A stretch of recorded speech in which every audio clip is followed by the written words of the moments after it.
Saludos a todas y todos desde el Instituto República y Democracia,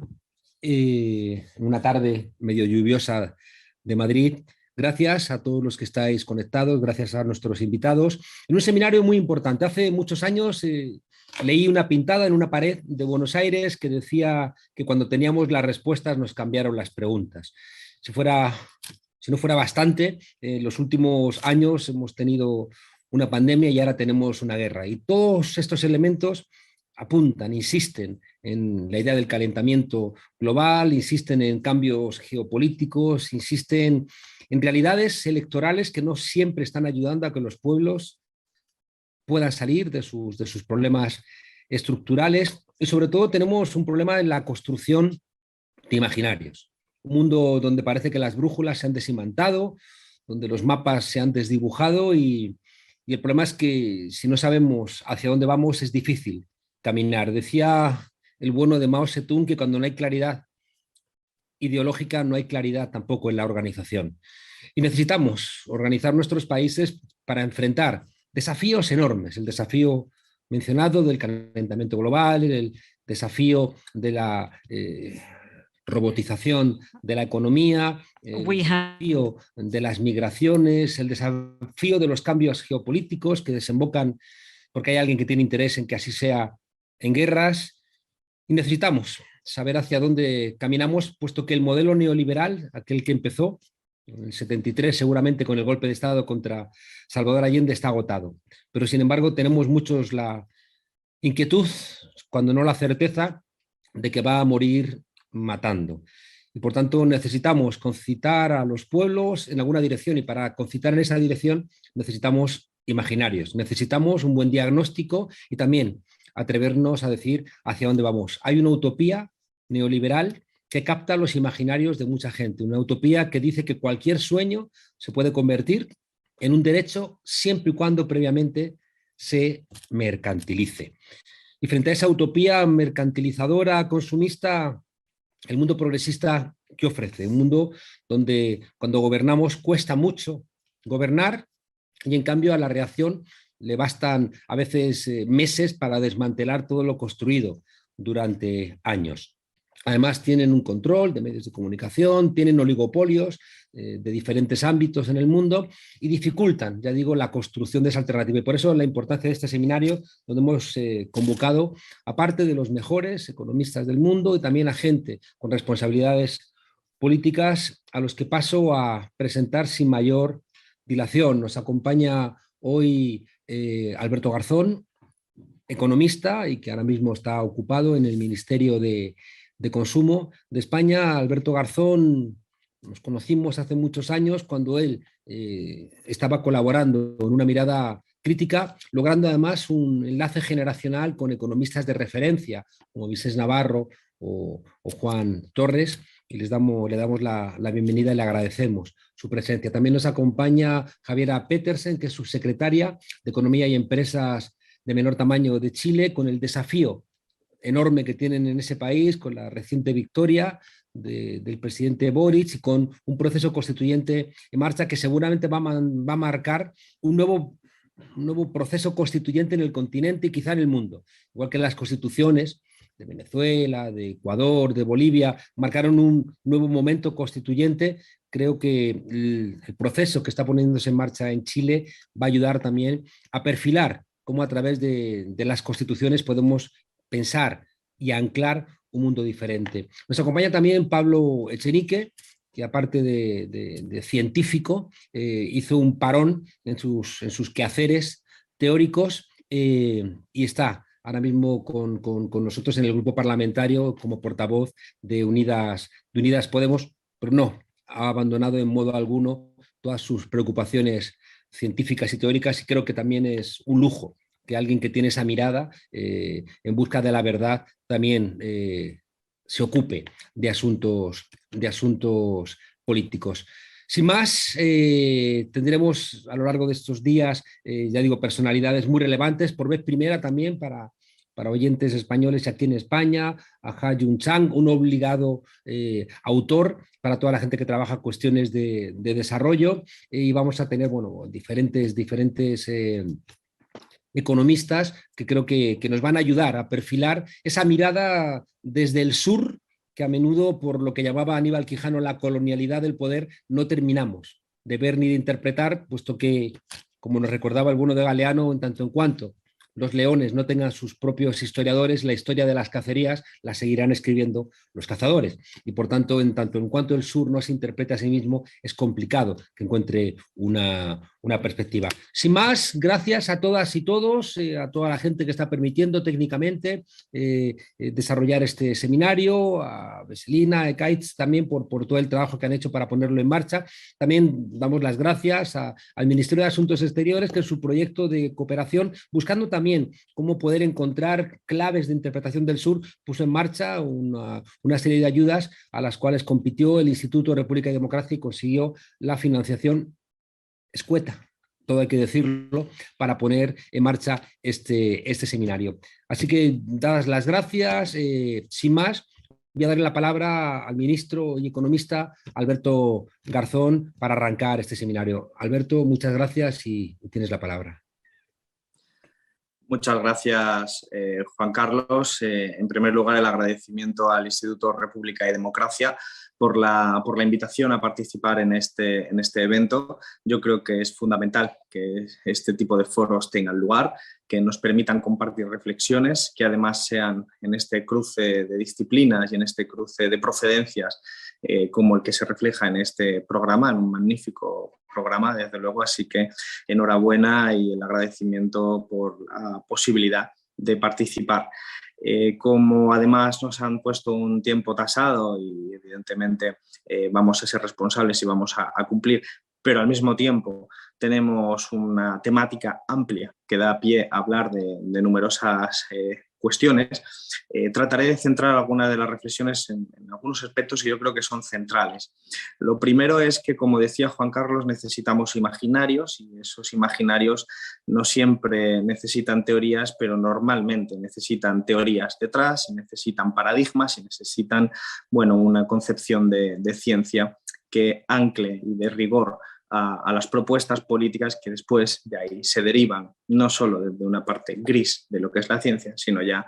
cruzado con la política en su sentido más amplio. En este sentido, quizás una de las cosas que tenemos pendiente desde hace muchos años es precisamente la transición desde el modelo y fetiche del crecimiento económico a un paradigma distinto, a unos conceptos distintos que casan mejor con la idea de desarrollo, entendido en una concepción mucho más amplia, que no es simplemente,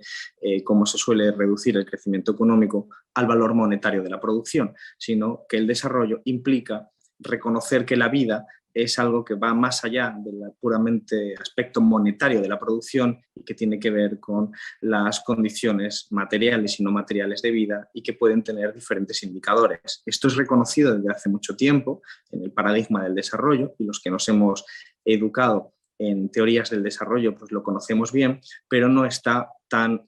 socializado en el ámbito de la población general, que por lo general identifican de manera paralela el concepto de crecimiento y el concepto de desarrollo. Y ahí somos víctimas de inercias que tienen que ver con la forma en la que se ha concebido lo económico en los últimos 2 siglos. Lo económico como algo que derivó de la economía política, una ciencia clásica de Adam Smith, David Ricardo, Karl Marx, Malthus, etcétera, etcétera, que se concebía de una manera mucho más amplia, mucho más ambiciosa, y que dio paso a una disciplina, la economics, que es la que, digamos, está presente en todo el mundo a través de diferentes instituciones. Por supuesto, su genealogía tiene que ver con las facultades de economía y el pensamiento neoclásico, que es la versión teórica del neoliberalismo, pero que se ha difundido, se ha extendido por todas las ramas de la sociedad, hasta, por supuesto, los medios de comunicación, los aspectos administrativos de la política, y ha configurado un sentido común del que muchos de nosotros y de nosotras, por no decir todos y todas, somos víctimas también. Somos víctimas de las propias deficiencias de ese paradigma que ha entendido lo económico para empezar desconectado, en primer lugar, muchas veces de las necesidades humanas, pero sobre todo absolutamente desconectado del contexto biofísico en el que se inserta la economía. Y esto es algo que en las últimas décadas, y este año se cumplen 50 años del famoso ensayo de límites del crecimiento, precisamente ha puesto de relieve la ciencia de la que procede el compañero Pablo, la ciencia física, la ciencia biológica, la ciencia de las ciencias exactas o naturales, han ido poniendo de relieve que efectivamente el sistema o subsistema económico tiene que acompasarse con los límites naturales del planeta, porque ahora mismo hay una desincronización con cómo funciona la economía, entendida en un nicho pequeño, con respecto a los límites del planeta. Los límites del planeta han sido ampliamente superados ya por esta dinámica económica y somos conscientes de ello gracias a las enseñanzas, insisto, de la ciencia natural, no de los economistas y economistas que nos hemos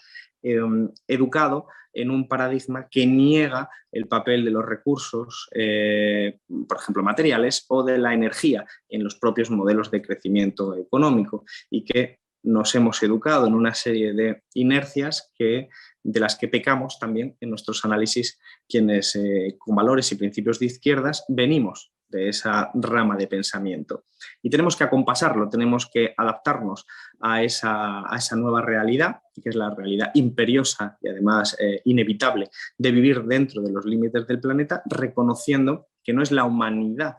como un abstracto la que vive fuera de los límites del planeta o la que tiene un comportamiento que traspasa los límites del planeta, sino que es un sistema económico particular con unas conductas y unas leyes y unos incentivos particulares que promueven, por lo tanto, unos comportamientos sociales agregados, un modelo de producción y consumo, en definitiva, que lo que hace es tener una serie de presiones e impactos sobre el planeta que hacen que sea sencillamente insostenible. Está popularizado lo que decía Juan Carlos en su introducción, el cambio climático, pero las presiones y los impactos ecológicos van más allá del cambio climático. Tienen que ver con la extracción prácticamente desaforada de los recursos materiales, no solo de los energéticos, de los recursos como los minerales también, por lo tanto recursos no renovables, que se está extrayendo a una tasa y a una velocidad que evidentemente supondrá que se alcanzará un determinado límite y por lo tanto eso hará imposible la continuidad en el tiempo del modelo de producción y consumo, y después evidentemente otra serie de impactos y presiones como son las del cambio climático. Decía, no es la humanidad, es un sistema específico organizado en torno a la maximización de la ganancia privada, con unas reglas a través de la competencia, la coerción de la competencia, y que se inserta en unas sociedades a las que define el propio sistema como sociedades de clases. Y por lo tanto, en la medida en la que el consumo es lo que genera la presión y el impacto, y el consumo está derivado de los ingresos, es evidente que en sociedades estructuradas por clases las responsabilidades de estas presiones e impactos medioambientales son distintas según clase social, son distintas según estratos sociales. Y al mismo tiempo, no solo tenemos sociedades estructuradas en clases, sino regiones y territorios en la economía mundial que ocupan lugares distintos en la división internacional del trabajo. Por eso hay países que tienen mayor responsabilidad en este tipo de presiones e impactos. Un ejemplo reciente de un estudio del año pasado señalaba que Estados Unidos es el responsable del 40% de las emisiones de CO2, de dióxido de carbono, acumuladas desde 1850. Las emisiones de CO2, como sabéis, su problemática no es solo la emisión en sí, sino el tiempo y la duración que permanecen en las atmósferas y, por lo tanto, su importancia es la acumulada. Aunque a día de hoy China sea una de las potencias principales en la emisión, si consideramos el periodo completo nos damos cuenta de que regiones como solo Estados Unidos representan el 40% de esa responsabilidad. En el caso de la Unión Europea alcanzamos por encima del 20%, y eso nos señala ya una serie de responsabilidades asimétricas a la hora de abordar este reto que señalaba Juan Carlos como medioambiental. Pero es importante señalar que no se trata solo de un aspecto puramente técnico o puramente científico, sino que necesariamente incorpora una serie de valores y principios normativos, lo que nos obliga a entender que no es la humanidad en su conjunto ni los seres humanos como una abstracción los que provocan estas presiones e impactos, sino, como decía, un modelo de producción y consumo, y por lo cual es más razonable hablar siempre de crisis ecosocial y de pensar que de la misma manera que tenemos un techo ecológico que no podemos superar sin poner en riesgo y amenazar nuestras propias condiciones materiales de vida, de existencia en el planeta, también existe un suelo social, una serie de necesidades básicas que necesitamos satisfacer a nivel material e inmaterial para desarrollar un proyecto de vida digna y en libertad, una libertad sobre la que hablaré muy brevemente en los 2 minutos que me quedan. Junto a esto, significa entender la conexión que existe entre las ciencias naturales y la ciencia social, entender la conexión que existe entre los límites naturales del planeta y la desigualdad y la estratificación social en una sociedad organizada por clases, porque es el capitalismo quien, al funcionar y en su dinámica, organiza las sociedades como clase, la que nos obliga a hablar de desigualdad, la que nos obliga a hablar de modelos distintos de desarrollo. Y la panorámica actual es la de que existe efectivamente un norte global, existe un sur global, igual que existe también un norte de Europa y un sur de Europa, no desde el punto de vista geográfico, sino, entiéndase bien, desde el punto de vista de las relaciones económicas, de poder y de dependencia que existen entre ellos. No da tiempo aquí a abordar esta temática, al menos en esta primera intervención, pero igual que existe un sur global, también existe un sur de una periferia que le llamamos en Europa, en la que, por ejemplo, forma parte España y cuya dinámica y cuya historia está marcada por relaciones de poder de subalternidad con otra serie de centros de poder en el norte de Europa. Esa realidad de diferentes escalas, escala internacional, escala nacional, debemos incorporarla. Y cómo somos capaces de desarrollar económicamente nuestro país al mismo tiempo que adaptamos, ajustamos nuestra economía a los límites del planeta. Ese es el puzzle que para mí tiene la izquierda internacional en todas partes por delante. Es el puzzle más importante. ¿Cómo conseguimos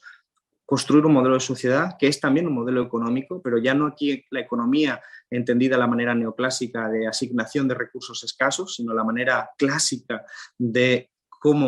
qué se produce, cómo se distribuye y cómo se consume, esa manera clásica de economía dentro de los límites del planeta, para dar pie ¿a qué? Para dar pie a una sociedad en la que los miembros puedan desarrollarse con libertad. La libertad entendida en un sentido positivo, de autonomía, de suficiencia, de poder hacer en el sentido republicano, por lo tanto, y eso hace referencia precisamente al nombre de esta institución. Recientemente hay un artículo de otro de los ponentes que intervendrá después, de José Miguel Ahumada, que no sé si ha salido ya el artículo en la Cambridge, pero que pude leer un borrador y hablaba precisamente de cómo conseguir a través de estrategias de desarrollo económico la libertad positiva que había permanecido en la reflexión de los teóricos de la ciencia política, por ejemplo, de Juan Carlos Monedero, que ha escrito mucho y muy bien sobre ello, pero cómo somos capaces de aunar, por lo tanto, vivir dentro de los límites del planeta, desarrollar la economía en términos de igualdad para garantizar, por lo tanto,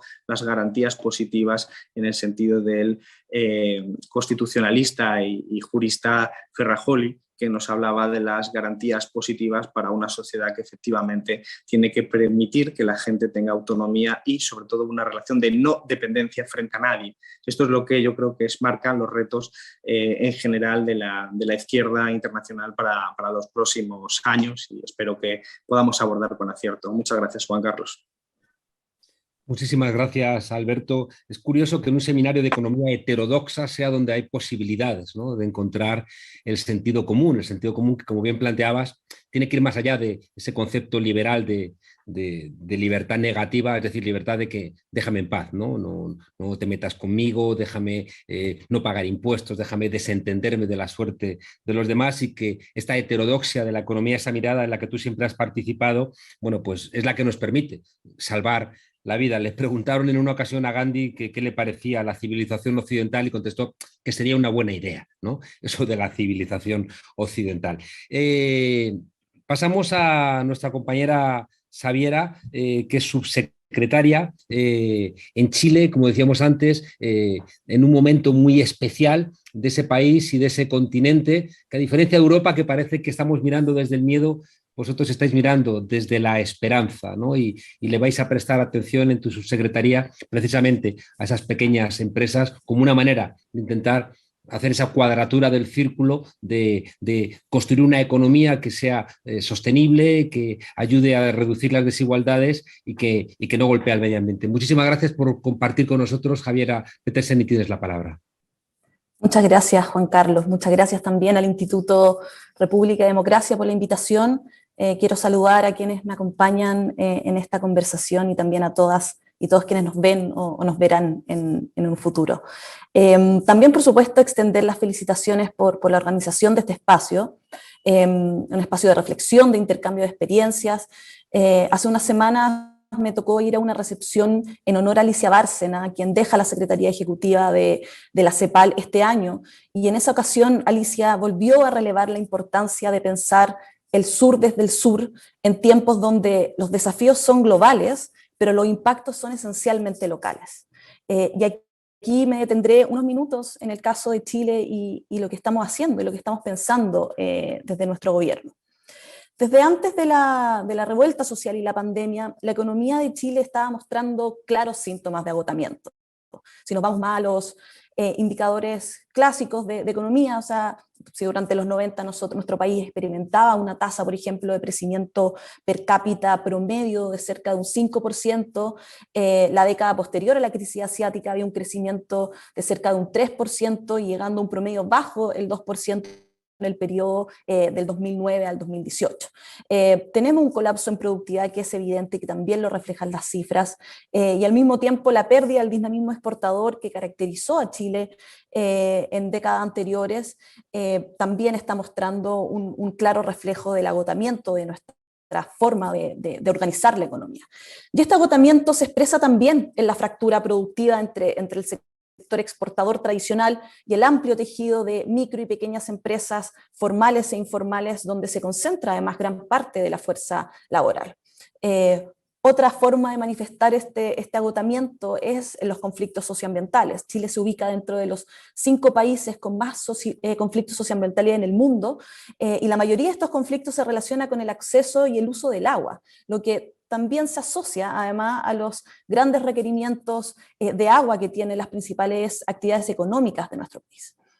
Y para nuestro gobierno, por lo tanto, es prioridad entregar dinamismo económico, no solamente en el contexto del plan de recuperación inclusiva de la actual crisis, sino que también haciéndonos cargo de casi una década de bajo dinamismo económico, de crecientes brechas salariales y, por supuesto, con los desafíos ineludibles de la emergencia climática. El consenso que el diagnóstico que yo les mencioné en mayor o menor medida tiene, contrasta, la verdad es que con las diferentes propuestas que existen para poder alcanzarlo y para poder hacer respuesta frente a este desafío. Porque la postura política que durante décadas ha ganado la discusión económica a nivel mundial le ha dicho a los países del sur global que la mejor política es la que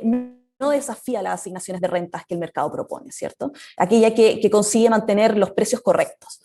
Y nuestros países han seguido relativamente bien esas recetas. O sea, las ventajas comparativas señaladas por una completa apertura comercial sin ciertas definiciones estratégicas en ciertos sectores industriales, definieron los sectores de especialización que hasta el día de hoy determinan el intercambio comercial que tiene Chile. O sea, mientras el 50% de las exportaciones corresponden a bienes primarios, particularmente cobre, menos del 1% son manufacturas de alto contenido tecnológico, muy parecido a lo que ocurría hace 20 años atrás. Y nuestro gobierno entiende que superar el carácter extractivo y retomar el dinamismo económico desde el cierre de brechas con la frontera tecnológica requiere del desarrollo de capacidades productivas, de capacidades tecnológicas, de capacidades organizativas que nos permitan construir sectores basados en el conocimiento, que generen empleos de calidad y que respondan además audazmente a las necesidades de mitigación y adaptación de la crisis climática. Cambiar lo naturalmente aceptado en la discusión económica es fundamental para poder diseñar políticas que respondan a los desafíos de desarrollo de Chile y de los países del sur global, incorporando lo que además la evidencia histórica categóricamente nos ha mostrado, que estos precios correctos no sirven normalmente al interés general. Y es por eso que como gobierno y desde el Ministerio de Economía estamos trabajando en la construcción de un plan de desarrollo económico a largo plazo, que sea resultado de un diálogo social amplio, porque nosotros entendemos además que las políticas de desarrollo deben ser entendidas como políticas de Estado. Y acá quiero ocupar los minutos que me quedan para poder referirme a dos dimensiones que son bien importantes en la construcción de nuestra estrategia económica. Por una parte, está todo lo que estamos discutiendo en torno a la institucionalidad para el desarrollo y la institucionalidad del fomento productivo, científico y tecnológico. Nosotros estamos impulsando la creación de un Banco Nacional de Desarrollo, porque, como bien sabrán, los mercados financieros, sin la intervención pública adecuada, son cortoplacistas, y esto hay amplia evidencia que muestra que no entregan los instrumentos financieros pacientes que hoy día se necesitan para poder catalizar capitales públicos, capitales privados, hacia sectores productivos que nos permitan conducir un cambio estructural sustentable. Y en ese sentido nosotros estamos trabajando en un diseño institucional que nos permita reorganizar las instituciones de fomento productivo, particularmente fortaleciendo el rol de Corfo como agencia de fomento productivo, pero sumándole esta línea de financiamiento paciente que es tan necesaria para poder lograr que los recursos hoy día vayan hacia los sectores, por ejemplo, de la transición energética que nosotros necesitamos para poder avanzar hacia la carbono neutralidad. Lo segundo tiene que ver con que desde el Ministerio de Economía estamos trabajando en una agenda